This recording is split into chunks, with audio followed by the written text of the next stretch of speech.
Julia, SAB Miller is one of the world's biggest brewing companies, and it had results today. And there's been a lot of consolidation, obviously, in the global brewing sector over the last couple of years. I think we're seeing the results of that in today's numbers from SAB Miller. Yeah, so obviously it's been on big buying sprees, the most recent being Foster's, which was just over a year ago. Results today were not too bad. I mean, they had 10% growth in revenue and 14% growth in operating profit. But most of that is being driven by their emerging markets, so not as a result of the Foster's purchase, so to speak, but more from emerging markets.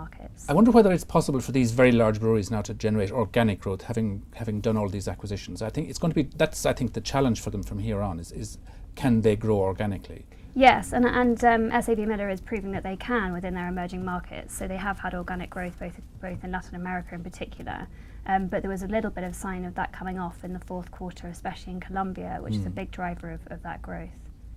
Now, there's also been obviously a change at the top of SAB Miller because Graham Mackay, the previous chairman and CEO, has stepped aside, and we have Alan Clark moving into the CEO's office. It's obviously a big ship for him to steer now. Well, yes, and his experience is obviously from heading up Europe, so now he's going to head up, looking into more of their emerging market operations. He has got a big job on his hands. Foster's hasn't been fully integrated yet, so there's a lot more to do there. And then they need to keep an eye on keeping momentum going in those growth markets. Yeah. Okay, well, SAB Miller reported today decent looking numbers, but it's a very tough business, this global brewing business, and there's big challenges ahead. Thanks, Julia.